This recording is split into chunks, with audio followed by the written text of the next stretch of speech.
Hello guys, good morning and welcome to Jang's Journal. It's a brand new day, brand new life, and of course, it's a brand new vlog. Sorry sa itsura ko na very raw yung magulo pa yung itsura ko. Kasi as in, kakagising ko lang and wala pa sana akong balak mag-vlog today. Mag-vlog ako pero not today sana. Kaya lang, wala akong magawa dahil pagising ko, wala na namang, si Sky. Ano na Sky, nagloloko na naman tayo. So ngayon, naisipan ko na lang mag-content na.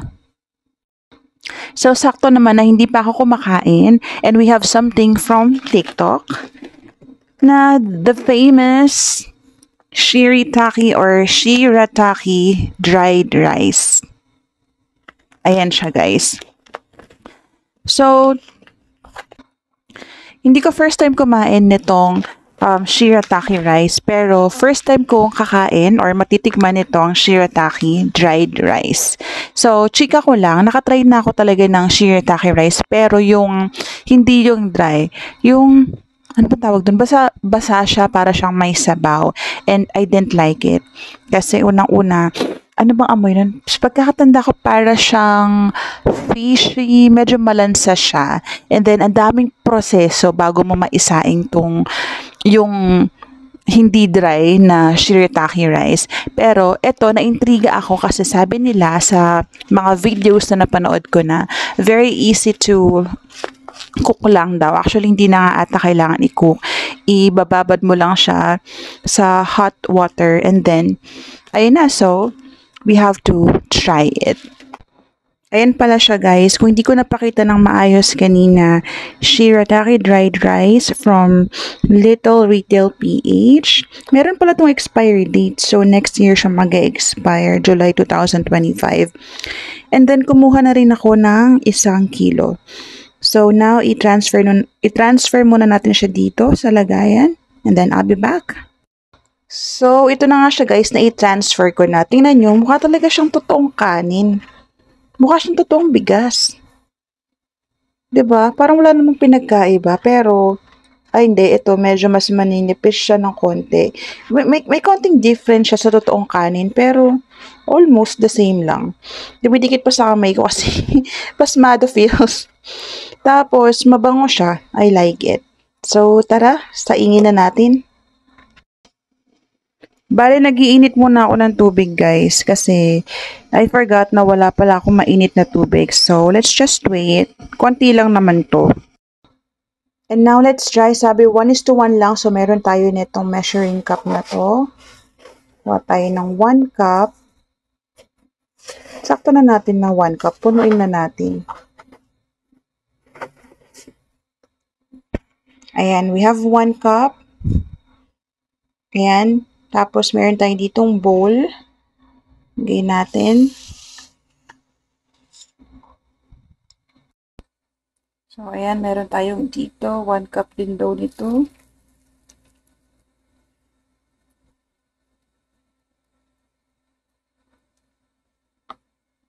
Tapos, takpan lang natin.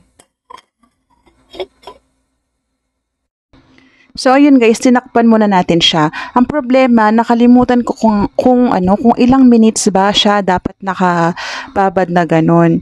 Ay, parang 10 to 15 minutes. Ang problema ko pang isa, hindi ko ma-search dahil wala nga kaming internet. Sky? Diyos ko kayo. So, ngayon, try ko munang mag-alarm ng 10 minutes. Tapos, tingnan natin kung anong itsura niya. So, set natin yung timer ng 10 minutes. Ayan. 10 minutes. Tapos, ayan, nag-alarm tayo ng 10 minutes. Tingnan natin kung anong magiging itsura niya after 10 minutes. Tingnan natin kung pwede na siyang kainin. Alright, I'll be back. And now, the reveal, guys. Ito na. Kakatapos lang ng 10 minutes. Buksan na natin. Tingnan natin kung anong itsura. Wow! Ang bango niya. At mukha talaga siyang kanin. As in, totoong kanin. Look. Ang bango niya. Tingnan natin. Ayan guys, kain na tayo. Partner natin siya nitong bigay ni Mama Esther na gulay. Thank you Mama Esther, ang aking butihing mother-in-law. Tapos ito na siya. Try muna natin ng wala pang ulam. I-compare ko lang siya sa totoong kanin.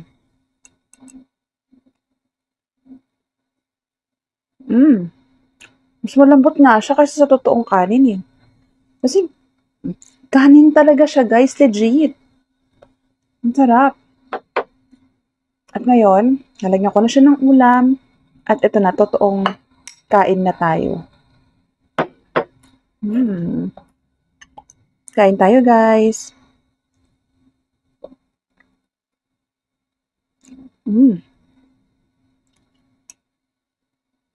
Legit. Thank you Lord. Meron na ako talagang pampalit sa kanin.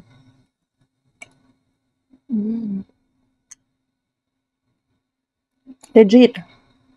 Kung gusto niyo bumili, sa yellow basket ko guys. Hello guys, ayun, we are sad na naman kasi unfortunately na naman, regla na naman ang dumating this month. Alam niyo ba, sobrang sad ko kasi ito nga, ng mga nakaraang buwan, hindi naman ako ganito kalungkot nung nung hindi ako nireregla ako, ganun. Hindi pa ako nabubuntis. Pero ang nagpasad talaga sa akin ngayon is bago ako magkaroon ng period, nag-positive pa ako sa pregnancy test. Kasi, parang, nung nag-test ako, nun parang mga 10 days na akong delayed. So, that's why I decided na mag-pregnancy test.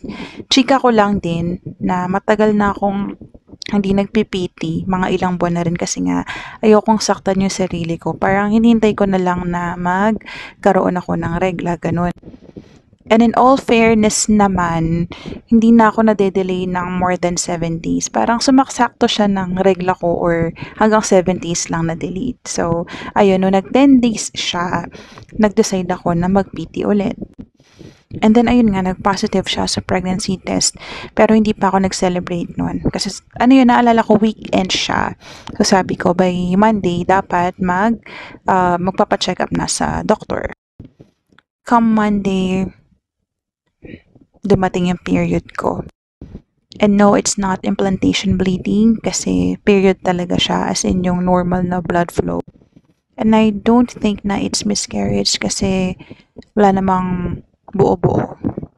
Hindi pa ako nag-take ng PT ulit kasi how can I do that kung may dugo nga, 'di ba? Basta currently on my third day na menstruation, so I'm craving and craving food. Ngayon, I'm craving for milk tea, pero gagawa tayo ng sarili nating milk tea, low carb edition. And yes, tama, sinusubukan ko ulit mag low carb diet ulit. This is my way to manage my PCOS and mag lose weight na rin. So tara, gawa tayo ng sarili nating milk tea. So ito yung mga gagamitin natin. We have this chia seeds from Little Retail PH. Kaya siya nakaganyan na kasi binili ko to 1 kilo. Tama, 1 kilo. Tapos sinalin ko na siya sa mga lagayan. Ito, dito. Tapos itong jar na rin na to. Kasi akala ko magkakasya siya. Hindi pala. So, may natira pa. Ang dami pang natira dito. So, ito yung magsisilbing boba. Yan, chia seeds. And then we also have here Hershey's Cocoa. Galing din ito sa Little Retail PH. And then, para pang patamis, we have Equal Gold. So, ayan. Ito yung pinaka magiging sugar natin. So, open natin tong Hershey's Cocoa. Yes, ganyan na siya. Nabuksan ko na siya kasi ginamit ko na to nung gumawa ako ng low carb ice cream. Hindi ko na hindi ko na na-vlog yun kasi wala ako sa mood eh. So, kuha tayo ng, bahala na kayo kung gaano karami yung ilalagay nyo. Sa akin, ganyan. Tapos, lalagay ko siya dito sa, sa tumbler ko. I think, okay na sa akin yung dalawang ganyan kasi dark to medyo matapang na. So, next naman guys, lagyan natin siya ng konting water na hindi pa to malamig ha. Maligam-gam lang to para lang ma-dissolve siya. And then, haluin muna natin gamit itong stirrer. Ayan, stir mo lang siya hanggang sa matunaw siya. Ayan, stir ko lang to and then I will be right back. So, di ba? Ayan, tapos na nating i-stir. Saka na natin ilalagay ngayon yung malamig na tubig. So, ayan. Bahala na kayo magtansya kung hanggang saan. So, for me, yes, that's enough. Kasi baka lagyan ko pa siya ng yellow after. Tapos, halu-haluin mo lang ulit ng konti. So, dito na papasok sa eksena si equal gold. Ayan. So, now we have equal gold. Try muna natin yung dalawang sticks. Tingnan natin kung magiging enough na ba yun. Kung magiging matamis na ba siya for me. Ayan. Pinagsabay ko na yung dalawa. So, lagay mo lang. So, after mo ilagay yung equal, ihaluin mo lang siya. Yung ganyan. You know the drill. And ayun guys, dahil okay na ako sa tamis niya, lalagyan natin siya ngayon nitong chia seeds. Again, kayo na lang din magtansya kung gaano karami yung gusto nyo. So for me, ayan, tinatansya ko lang siya.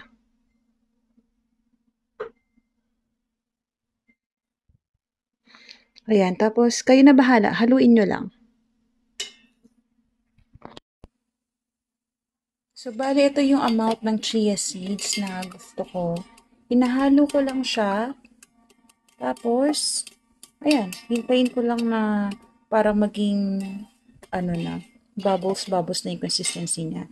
Pero hindi ko pa yan iinumin ngayon. Tatakpan ko muna siya kasi gusto ko ma-dissolve ko muna. And then, gusto ko mas malamig pa siya. So, ilalagay ko muna siya sa ref. So, hello guys! After few hours, ito na po yung milk tea na ginawa natin.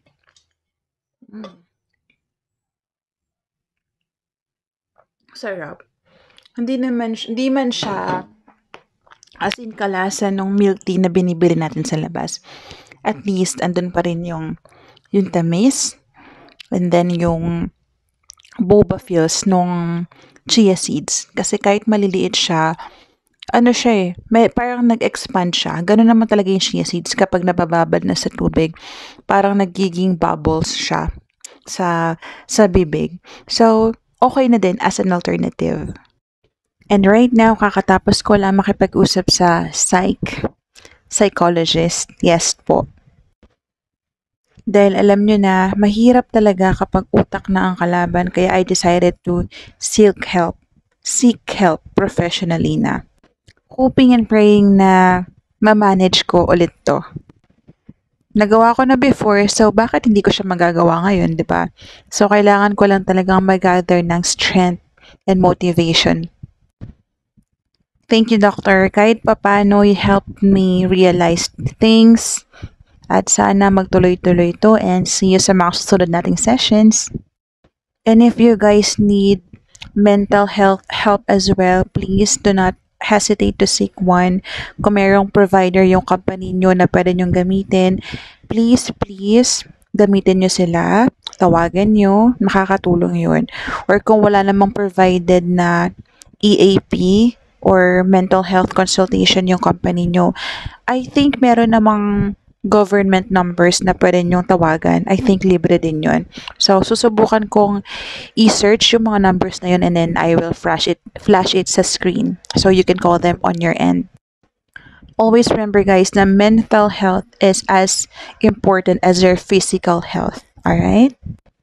And I think that's it for today's vlog.